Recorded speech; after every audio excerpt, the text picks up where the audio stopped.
Chapter 3 Compass Surveying. We will discuss about first topic purpose of compass surveying. Second one basic principles of compass surveying. Next prismatic compass. It is one of the type of compass. There are two types of compass, prismatic compass and surveyor compass. आपके syllabus में बेटा कौन सा है? Prismatic compass. उसके बाद में कुछ टर्म्स है, meridian, bearing, magnetic dip and declination, उनको डिस्कस करेंगे। उसके बाद है लोकल अट्रैक्शन।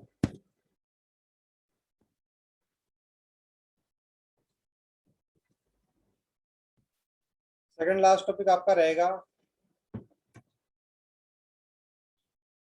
बेसिक टर्म्स के बाद में लास्ट टॉपिक आपका लोकल अट्रैक्शन, जो फिनोमिनन है जिसको हम डिस्कस करेंगे लास्ट में कि कंपास सर्विंग में इसका क्या इंपॉर्टेंस है और इसको क्यों कंसिडर करते हैं हम लोग। वन बाय वन हम डिस्कस करते हैं topic. If anyone having any doubt, he or she can write in the chat box. I think voice अभी ऑडिबल है। पर्पज ऑफ कंपास सर्विंग, हम लोग कंपास सर्विंग क्यों करते हैं? जैसे हमने चेन सर्विंग में देखा कि चेन सर्विंग का पर्पज क्या बेटा? लीनियर मेजरमेंट करने के लिए। सिमिलरली कंपास सर्विंग का पर्पज क्या है? एंगुलर मेजरमेंट और direction of survey lines.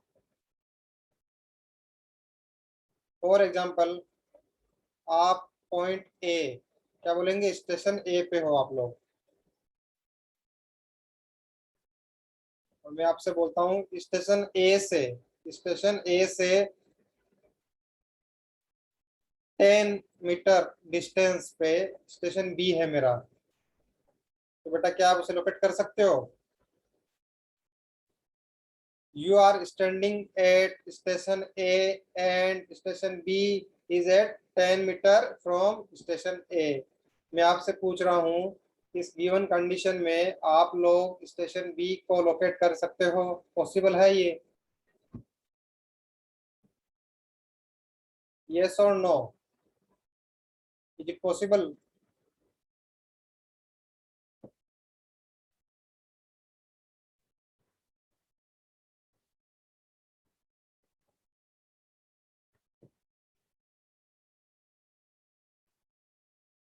Station A से 10 मीटर पे स्टेशन बी है, तो क्या आप स्टेशन बी को लोकेट कर सकते हो?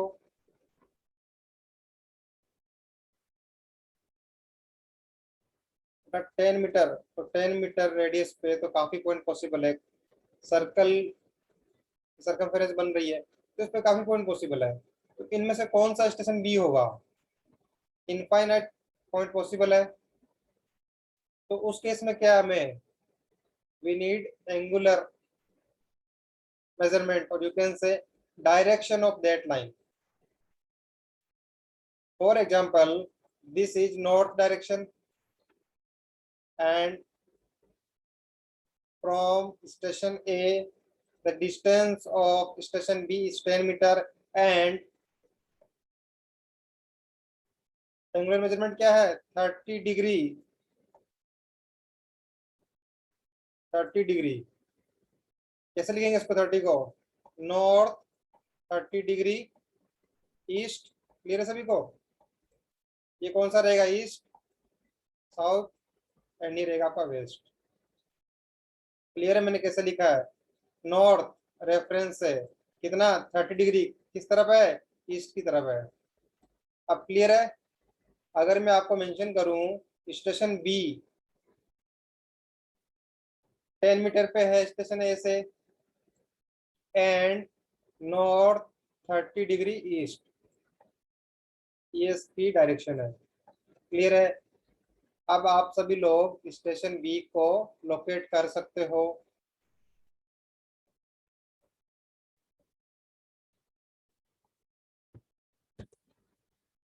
नेक्स्ट टॉपिक आपका है principle of compass serving.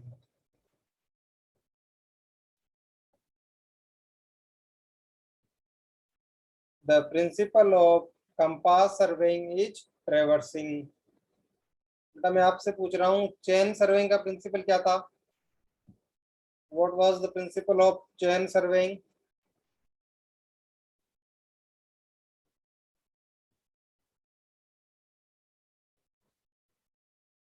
You all are correct, triangulation. Similarly आपका कंपास सर्विंग का प्रिंसिपल क्या है? ट्रेवर्सिंग। अब देखते हैं ये ट्रेवर्सिंग क्या होता है। Which involve A series of connected lines, the magnetic bearing of the lines are measured by prismatic compass and the distance or length of the lines are measured by chain। बेटा यहाँ पे terms आई, एक तो क्या है कि traversing क्या है? सीरीज ऑफ कनेक्टेड लाइंस है, देखेंगे आगे इसको, series of connected lines. Next हम आप कह रही है मैग्नेटिक बियरिंग। अभी के लिए समझ लो, बियरिंग मीन्स है एंगल। बियरिंग मीन्स क्या है? हॉरिजॉन्टल एंगल, किसी लाइन का horizontal angle from reference line. जैसे मैंने क्या बोला,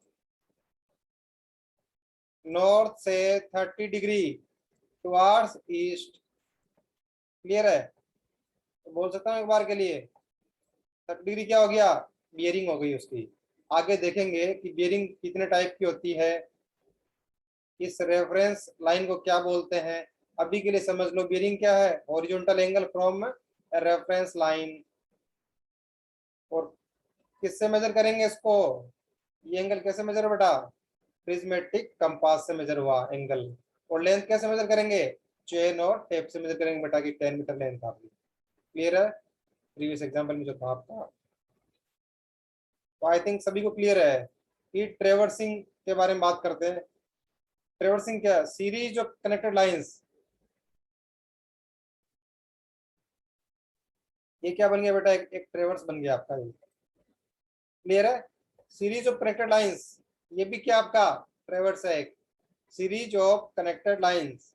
और यू कैन से लीनियर एंड एंगुलर मेजरमेंट का कॉम्बिनेशन है। लाइक यहां से मान लो L1 लेंथ है इस लाइन की, और इसका यहां से एंगल मान लो थीटा 1 एंगल पे एग्जांपल। सिमिलरली L2 लेंथ है, थीटा 2 एंगल पे है यहाँ से। इसमें भी क्या होगा? L1 लेंथ है, मान लो नॉर्थ ले रहा हूँ रेफरेंस, तो नॉर्थ से थीटा 1 एंगल पे है। क्लियर है सभी को? तो ये बोलेंगे, इनको बोलेंगे ट्रेवर्स। ये क्या है? ट्रेवर्स है। ये भी क्या है बेटा? एक ट्रेवर्स है। सीरीज ऑफ कनेक्टेड लाइंस और combination of linear and angular measurement की हेल्प से जो फिगर बनेगा आपका, वो क्या है? ट्रेवर्स है। ट्रेवर्स दो टाइप का होता है, क्लोज ट्रेवर्स और ओपन ट्रेवर्स। जो मैंने पहले फिगर बनाया था, लाइक ये फिगर मान लो एग्जाम्पल के लिए, क्लोज ट्रेवर्स हो गया। ये क्या है? ओपन ट्रेवर्स हो गया बेटा आपका। क्लियर है सभी को? सिंपल सी डेफिनेशन है। कंपास सर्विंग का प्रिंसिपल क्या है? ट्रेवर्सिंग है। ट्रेवर्स क्या होता है डिस्कस कर लिया। ट्रेवर्स कैसे बनेगा? एंगुलर मेजरमेंट प्रिज्मेटिक कंपास से करेंगे, एंड लीनियर मेजरमेंट हम लोग चेन और टेप से करेंगे बेटा। Such survey does not require the formulation of a network of triangle. इसमें ट्राइंगुलेशन की जरूरत नहीं है कंपास के लिए। क्लियर है? Compass surveying is recommended when the area is large, undulating and crowded with many details। हमने जब आपने देखा होगा कि चेन सर्वेइंग हम लोग किस केस में नहीं कर सकते, या कौन सा केस है जिसमें अगर चेन सर्वेइंग करेंगे तो एरर के चांसेस ज्यादा है बेटा? लार्ज एरिया था, अनडुलेटेड एरिया था, या जिस एरिया के अंदर ज्यादा फीचर्स हैं, ऑब्स्ट्रक्शन है, उस केस में चेन सर्विंग पॉसिबल नहीं था। तो हम क्या कर सकते हैं? उनकी जगह कंपास सर्विंग कर सकते हैं बेटा। Compass surveying is not recommended for area where local attraction is suspected due to the presence of magnetic substance. कौन कौन से हैं? स्टील स्ट्रक्चर, आयरन और deposit, electric cable, conveying current. अब बात करते हैं लोकल अट्रैक्शन के बारे में, बेसिक आइडिया ले लेते हैं। लास्ट टॉपिक के चैप्टर में वहां डिटेल में डिस्कस करेंगे न्यूमेरिकल के साथ में। अर्थ का जो मैग्नेटिक फील्ड है, अर्थ का जो मैग्नेटिक फील्ड है, आपके पास जो कंपास है, कंपास में नीडल लगा है जो कहाँ इंडिकेट करता है, मैग्नेटिक नीडल अर्थ का जो मैग्नेटिक नॉर्थ है और अर्थ का जो मैग्नेटिक साउथ है उनकी तरफ इंडिकेट करता है। क्लियर है? अगर मान लो जो लोकल मैग्नेटिक फील्ड है ड्यू टू स्टील स्ट्रक्चर हो सकती है, आयरन और डिपॉजिट हो सकता है, आपका इलेक्ट्रिक केबल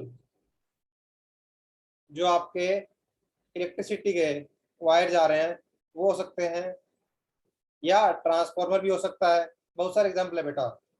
तो अगर उनका जो मैग्नेटिक फील्ड है वो, अगर जो मेरी निडल है कंपास की उसको अफेक्ट करता, मीन्स क्या है, जो मेरे प्रिज्मेटिक कंपास की निडल अर्थ के मैग्नेटिक नॉर्थ को इंडिकेट करने के बजाय इस तरफ इंडिकेट कर रही है बेटा। क्लियर है सभी को? एक्चुअल में निडल को ऐसे इंडिकेट करना चाहिए था, क्योंकि क्या है, निडल इस तरफ इंडिकेट कर रही है नॉर्थ को। क्लियर है? इस केस में क्या हुआ कि लोकल अट्रैक्शन, देखो बेटा दो टर्म्स है, local and attraction. Local magnetic field से अट्रैक्ट हो गई आपकी निडल। क्लियर है सभी को? इसीलिए इस प्रोसेस या फिनोमेना क्या बोलते हैं, लोकल अट्रैक्शन बोलते हैं। Due to local magnetic field, reason क्या है, करंट कैरिंग वायर हो सकता है आपका, ट्रांसफॉर्मर हो सकता है, आयरन और हो सकता है, स्टील स्ट्रक्चर हो सकता है, या स्टील के पाइप भी हो सकते हैं बेटा आपके। अगर उनका मैग्नेटिक फील्ड स्ट्रॉन्ग है, वो उस नीडल को इन्फ्लुएंस कर पा रहा है, तो उस केस में क्या बेटा आपका एरर आएगा। क्यों? आप क्या जूम कर रहे हो, इस रेफरेंस में जूम कर रहे हो। मेजरमेंट एक्चुअल में क्या होंगे, वो इस रेफरेंस मेजर होंगे आपके। थीटा वन कहाँ से होगा इस बार, थीटा वन बेटा आपका यहाँ से होगा। इसको अगर मैं इंडेक्स बोल दूं एग्जाम्पल के लिए, तो थीटा वन आप तो जूम कर रहे हो कि आपका थीटा वन यहाँ से है। एक्चुअल में क्या है थीटा वन, वो अर्थ के नॉर्थ से ना होकर जो लोकल मैग्नेटिक फील्ड है उनकी वजह से जो जनरेट हो रहा है मैग्नेटिक फील्ड, वहां से रेफरेंस ले रहा है बेटा आपका। इस वजह से क्या है, ऐसे केस में हम लोग कंपास सर्विंग को अवॉइड करते हैं। क्लियर है? अगर कंपास सर्विंग करते भी हैं तो हम लोग उसके अकॉर्डिंग करेक्शन अप्लाई करेंगे बेटा।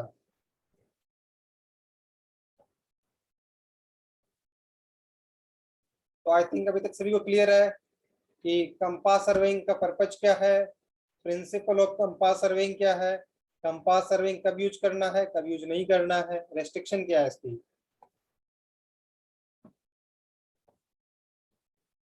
ये बेटा आपका ट्रेवर्स है, हम पहले डिस्कस कर चुके हैं।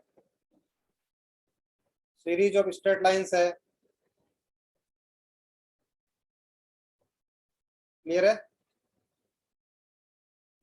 लीनियर एंड एंगुलर मेजरमेंट का बेटा कॉम्बिनेशन है। क्या होगा, जो मेरी ए बी लाइन है, ए बी लाइन क्या है, प्रीवियस लाइन ई ए से मान लो एग्जांपल के लिए थीटा वन एंगल पे है, उसकी लेंथ L1 है। क्लियर है? Similarly BC line having length L2 and angle theta 2 from previous line AB. CD क्या रहेगा, L3 लेंथ और एंगल क्या रहेगा, थीटा 3 एग्जांपल के लिए। तो ये क्या है, ये ट्रेवर्स आपका। क्लियर है सभी को? कौन सा ट्रेवर्स है बेटा, क्लोज ट्रेवर्स है ये।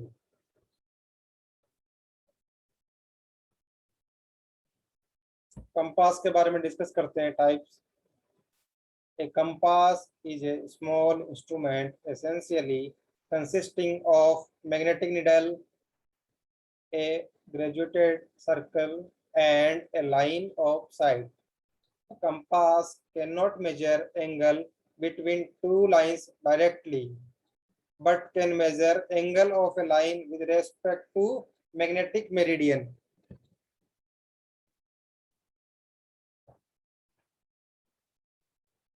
क्या कहना चाह रहा है बेटा ये? फॉर एग्जाम्पल मान लो मेरा पॉइंट ए है, पॉइंट ए पे दो लाइन है, A B and A C. Clear सभी को? तो क्या है, पॉइंट ए पे इंटरसेक्ट कर रही है, दो lines A B and A सी। अब मैं चाहता हूं कि दोनों लाइन के बीच में एंगल कितना है। क्लियर है सभी को कि थीटा की वैल्यू क्या है बेटा, ये मुझे मेजर करनी है। तो मैं क्या करूंगा, सबसे पहले ए पॉइंट पे प्रिज्मेटिक कंपास को स्टेब्लिश करूंगा। उसके बाद क्या करना है, जो उसमें मेरा निडल है वो मैग्नेटिक नॉर्थ को इंडिकेट करेगी इनिशियली। क्लियर है। उसके बाद कितना रोटेट हो रहा है एंगल, जब मैं मैग्नेटिक नॉर्थ अर्थ के मैग्नेटिक नॉर्थ को रेफरेंस मानते हुए बी की तरफ मूव कर रहा हूँ तो कितना एंगल रोटेट हुआ है, एग्जाम्पल थीटा 1। सिमिलरली जब सी पॉइंट को साइड कर रहा हूँ तो उस टाइम तक कितना एंगल रोटेट हुआ है, थीटा 2 मान लो। थीटा क्या होगा बेटा, थीटा क्या होगा, थीटा 2 माइनस थीटा 1। हम डायरेक्टली थीटा को मेजर नहीं कर सकते, क्यों, क्योंकि मैग्नेटिक नीडल है बेटा मेरी, वो इनिशियली आपके अर्थ के मैग्नेटिक पोल्स है उनको इंडिकेट करेगी। तो इस केस में क्या है, हम लोग पहले ए बी लाइन का you can say bearing measure कर लेते हैं, फिर ए सी लाइन का बियरिंग मेजर कर लेते हैं। दोनों में जो डिफरेंस रहेगा वो क्या होगा, angle between the two lines A B and A C at point of intersection A. Clear है सभी को कि हम डायरेक्ट थीटा कैसे मेजर नहीं कर पा रहे, हम थीटा को इनडायरेक्टली कैसे मेजर कर रहे हैं।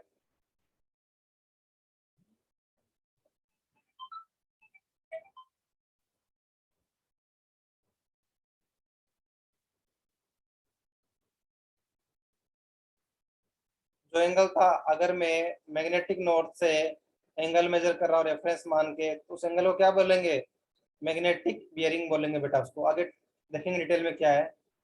The angle between two lines is then calculated by getting bearing of these two lines, जैसे हमने किया थीटा 1 माइनस थीटा 2। अगर बड़ा एंगल थीटा 2 है तो theta 2 minus theta 1 accordingly. There are two types of compass, prismatic compass and surveyor compass. हमारे syllabus में कौन सा है, प्रिज्मेटिक कंपास।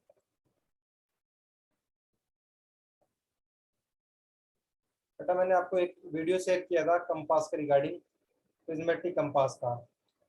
अगर सभी ने वीडियो देखा है तो उनको जो ड्राइंग है कंपास की समझ में आ रहा होगा कुछ कि कौन कौन से इसके पार्ट्स हैं, ताकि वो लोग रिलेट कर पाएंगे।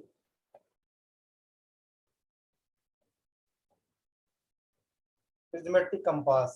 The prismatic compass is a magnetic compass which consists of the following parts. ये जो आपका फिगर शो हो रहा है आपको, ये कौन सा बेटा आपका, ये आपका प्रिज्मेटिक कंपास है। क्लियर है, जिसके तीन लेग दिख रहे हैं आपको, तीन लेग दिख रहे हैं यहाँ पे, तो क्या बोलते हैं इसको, ट्राइपॉड। याद रहेगा सबको।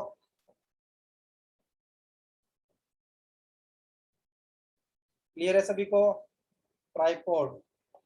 ये क्या बेटा, आप बोल सकते हो ये एक स्टैंड है एज ए टाइप।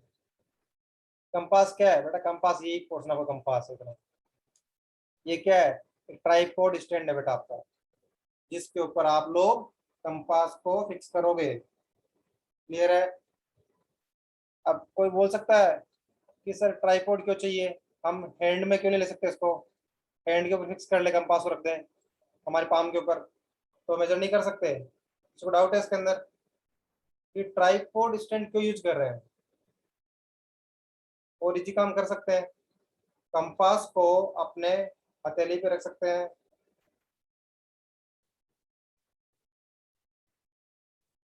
ऐसा क्यों नहीं करते बेटा, क्या पॉसिबल है ऐसा, ट्राइपॉड स्टैंड के यूज को अवॉइड कर सकते हैं।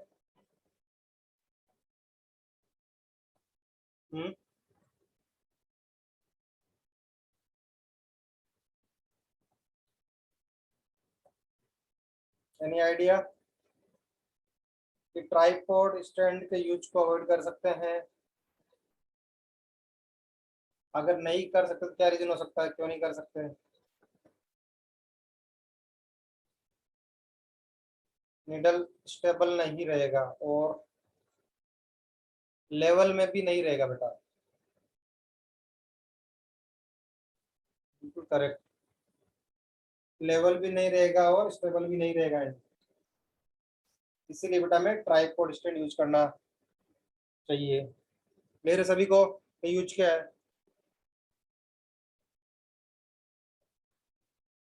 कौन कौन से पार्ट्स हैं? Cylindrical metal box. Cylindrical metal box is having, कौन सा बेटा दिख रहा है सबको? सिलेंड्रिकल मेटल बॉक्स डायमीटर क्या रहेगा इसका? 8 to 12 centimetre. It protect the compass and form entire casing और body of the compass. It protect compass from dust and rain. ऐसा मान लो जो निडल आपकी मैन तो वही है, कंपास जो निडल है, उसके आउटर जो कैसिंग है, कवर है, वो क्या आपका सिलेंड्रिकल मेटल बॉक्स। इसका diameter 8 to 12 centimetre means 10 centimetre भी हो सकता है, 8 सेंटीमीटर भी हो सकता है, 12 सेंटीमीटर भी हो सकता है, अकॉर्डिंग टू यूज। क्लियर है? और क्यों यूज करते हैं ये?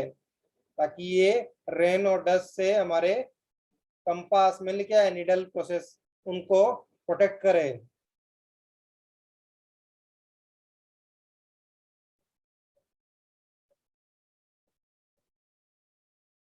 अगला आपका है पाइवोट पॉइंट। फिगर शो कर रहा हूं, ये बेटा आपका पाइवोट पॉइंट का फिगर है।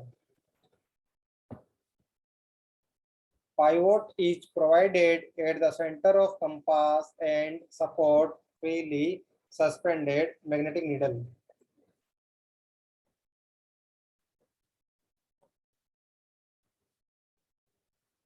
जिस पॉइंट पे आपकी मैग्नेटिक नीडल फ्रीली सस्पेंडेड होगी, क्लियर है, उस पॉइंट क्या बोलते हैं? पाइवोट पॉइंट बोलते हैं बेटा। उसके बाद नेक्स्ट कौन सा है? Lifting pin and lifting lever. A lifting pin is provided just below the sight vein।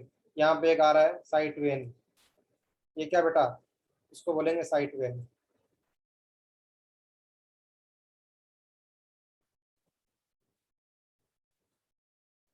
Clear है? और क्या बोल सकते हैं? Object when.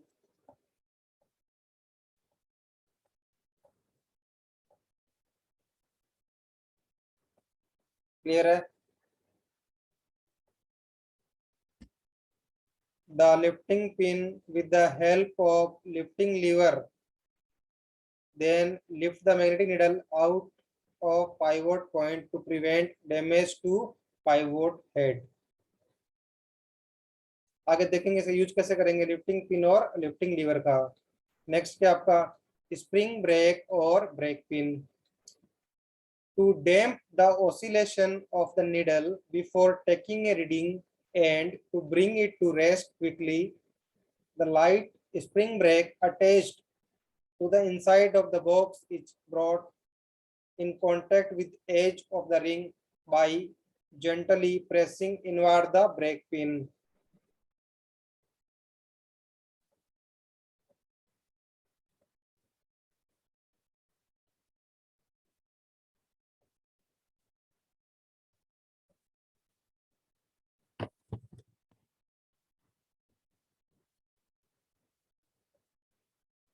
जो हम लोग जब मान लो जो आपकी रेफरेंस है नॉर्थ डायरेक्शन, वहां से किसी लाइन मान लो ए बी लाइन को साइड कर रहे हैं, उसके बाद क्या है, आपकी जो निडल है वो बेटा ऑसिलेट कर रही है। जब हमने नॉर्थ से मूव करते हुए रोटेट करते हुए बी पॉइंट को साइड कर लिया, उस टाइम पे क्या है, आपकी निडल क्या ऑसिलेट करती है बेटा। पता है ऑसिलेशन का मतलब आपको?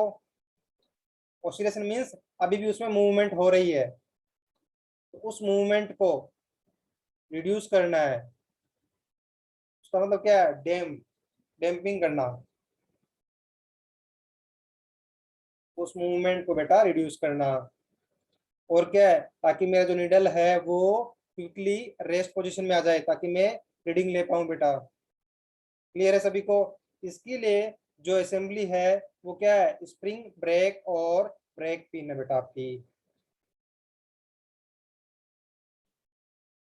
जो ब्रेक पिन आपकी एग्जांपल, ये मान लो कैसिंग है, मान लो ब्रेक पिन है, उसको क्या करना है? इनवर्ड डायरेक्शन में आपको उसको प्रेस करना है बेटा। उसकी वजह से क्या होगा? जो आपका ये निडल है वो क्या आएगा, क्विकली रेस्ट पोजिशन में आ जाएगा बेटा। उससे क्या आपको मेजरमेंट आप नोट कर सकते हो इजीली। क्लियर है सभी को? अगला आपका है magnetic needle.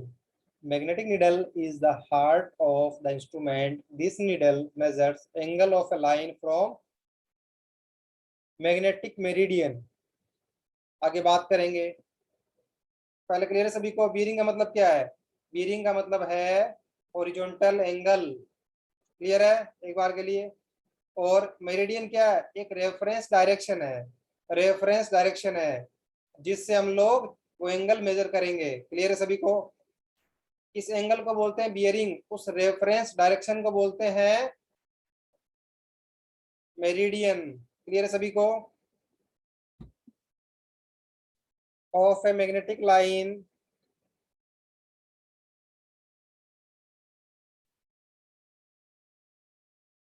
From magnetic meridian, the needle always remains pointed towards north and south pole at the two ends of a needle when freely suspended on any support। जो बेटा आपका मैग्नेटिक निडल है उसको जब आप फ्रीली सस्पेंड कर दोगे तो वो किस तरफ रेस्ट करेगा, किस डायरेक्शन में? निडल एग्जांपल, तो जो नॉर्थ साउथ पोल है उनकी डायरेक्शन में ये आपका रेस्ट पोजीशन में इंडिकेट करेगा। अर्थ के जो मैग्नेटिक नॉर्थ मैग्नेटिक साउथ है उस डायरेक्शन में आपका इंडिकेट करेगा। क्लियर है सभी को? अगर आप फॉर एग्जांपल मान लो पाइवोट पॉइंट और यहाँ पे मान लो पॉसिबल है हॉरिजॉन्टल प्लेन में निडल 360 घूम सकती है। क्लियर है? आप इसको एक रोटेशन करके छोड़ दो। क्लियर है? कुछ टाइम बाद जब ये फ्रीली रेस्ट में आएगी निडल तो किस तरफ जाएगी? ये हमेशा अर्थ के मैग्नेटिक नॉर्थ और मैग्नेटिक साउथ को इंडिकेट करेगी बेटा आपकी। क्लियर है सभी को? नेक्स्ट क्या है? ग्रेजुएटेड सर्किल और ring. This is an aluminium graduated ring marked with 0 degree to 360 degree. ये आपकी केसिंग है। क्लियर है? ये आपका निडल है। यहाँ जो अटैच है एक रिंग और यू कैन से सर्कल अटैच एल्यूमिनियम का बना हुआ, जिस पर क्या रीडिंग लिखी है यहाँ पे? क्या एग्जांपल? 0। क्लियर है? 30 for example, 60, 90 and so on, 180, 270 and 360। Clear है सभी को? वो क्या है बेटा आपका ग्रेजुएटेड सर्किल और रिंग है बेटा आपकी, जिसके ऊपर रीडिंग लिखा होता है। और जो किस अटैच रहेगा? मैग्नेटिक नीडल के साथ अटैच रहेगा। The ring is graduated to half a degree. मुझे बताएगा कोई? हाफ डिग्री का मतलब क्या बेटा? कितना मिनट हुआ? हाफ डिग्री में कितना मिनट हुआ? मैंने आपको एक नोट शेयर किया था जिसके अंदर लिखा था least count of different surveying instrument. तो मैं आपसे पूछ रहा हूँ हाफ डिग्री का मतलब कितना है? 30 मिनट। क्लियर है सभी को? हाफ डिग्री मीन्स 30 मिनट हो गया आपका। तो याद है किसी को? उस पर्टिकुलर नोट में कंपास का लीस्ट काउंट क्या था? उस पर्टिकुलर नोट में काफी इंस्ट्रूमेंट के लीस्ट काउंट थे, उनमें से कंपास का लीस्ट काउंट भी था बेटा आपका 30 मिनट। क्लियर है सभी को? अब एक बात है कि लीस्ट काउंट क्या, तो मैं आपको यहाँ पे क्लियर कर रहा हूँ टर्म लीस्ट काउंट।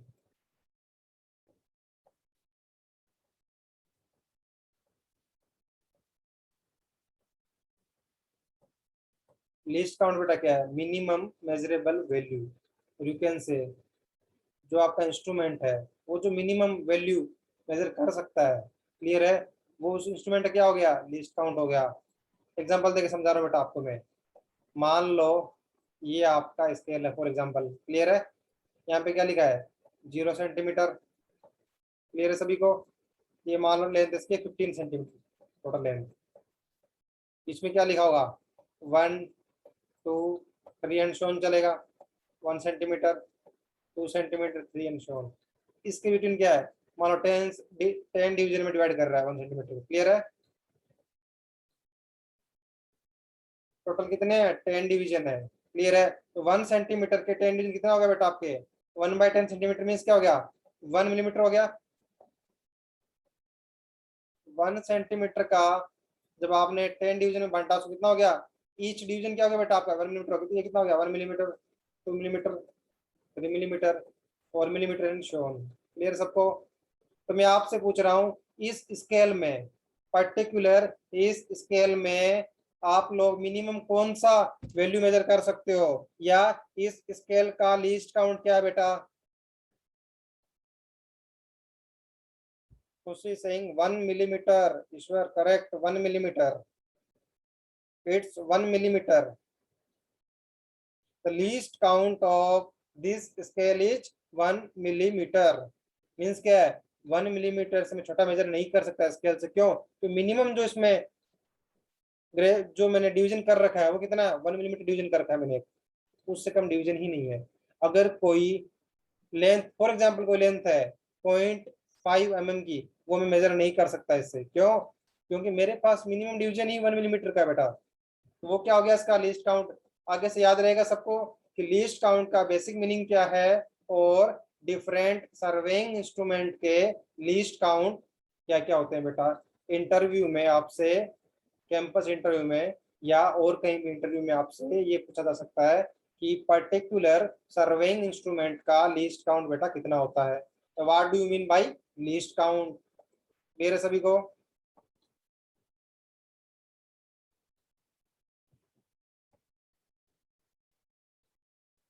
अब जब इसका नाम देखा आपने प्रिज्मेटिक कंपास है, बेटा इसमें प्रिज्म भी होगा, देख पा रहे हो इसको, ये जो पोर्शन है। क्लियर है सभी को? ये बेटा आपका प्रिज्म है, इसीलिए इसका नाम क्या है, प्रिज्मेटिक कंपास है बेटा। Prism is used to read graduations on ring and to take exact reading by compass. It is placed exactly opposite to the object vane. ये क्या है, पहले बोला मैंने आपको, ये ऑब्जेक्ट वेन है बेटा आपका। क्लियर है सभी को? ऑब्जेक्ट वेन है आपका ये। इसके अपोजिट में क्या है, ये आपका प्रिज्म है। अब बात है कि हम लोग प्रिज्म क्यों यूज कर रहे हैं, क्या जरूरत पड़ गई। हम लोग तो डायरेक्टली जो ये ग्लास लगा है ये तो बड़ा ट्रांसपेरेंट है, यहाँ से खुद बाई आई से रीडिंग देख सकते हैं। क्लियर सबको? मैं आपसे, जैसे मैंने आपसे बोला कि हम लोग ट्राइपॉड स्टैंड क्यों यूज कर रहे हैं, क्या जरूरत है उसकी, सिमिलरली भी पूछ रहा हूँ हम लोग प्रिज्म क्यों यूज कर रहे हैं। जो मेरा ग्लास लगा है कंपास में वो तो ट्रांसपेरेंट है, डायरेक्टली ऊपर से मैं आई से ही रीडिंग को नोट कर सकता हूँ। तो प्रिज्म क्यों यूज कर रहे हैं, इसका रीजन क्या है, जो बेटा आपका ये सर्किल है और यू कैन से ग्रेजुएशन रिंग लगी है आपकी, जो उस रीडिंग लिखा है इस पे क्या की रीडिंग क्या है, बहुत ही पास पास रीडिंग एग्जांपल दे रहा हूँ आपको। मान लो कि 0 से 360 डिग्री है फॉर एग्जांपल टोटल। क्लियर है? 90 डिग्री, तो इसमें क्या होगा, 1 डिग्री 2 डिग्री सोन चलेगा 90 तक। क्लियर है? देखो इतने में कितने आ गए, फर्दर क्या है, हाफ डिग्री तक है, मीन्स क्या लीस्ट काउंट क्या, 30 मिनट मीन्स क्या है, यहाँ भी होगा 30 मिनट। क्लियर है? 1 डिग्री मिनट क्या होगा, 1 डिग्री 30 मिनट, 2 डिग्री। समझ रहे हो? तो क्या बेटा ग्रेजुएशन आपके काफी पास पास में है। क्लियर है? इनके बीच का स्पेसिंग काफी कम है, तो उसको ऐसे रीड करने में आप लोग मिस्टेक कर सकते हो। क्लियर है? तो उसको और क्लियरली देखने के लिए रीडिंग क्या है, तो उसके लिए हम लोग प्रिज्म यूज करते हैं। उसमें क्या होगा, एक आपको जूम इन व्यू मिलेगा बेटा आपको उस रीडिंग का, यस, मैग्नीफाई करने के लिए। Ishwar you are wrong, reflection of light नहीं बेटा, जस्ट जो ग्रेजुएशन पे जो रिंग पे जो रीडिंग्स है उनको मैग्नीफाई करके, ताकि जो रीडिंग है एक्चुअल रीडिंग है वो नोट कर सके। क्लियर है सभी को?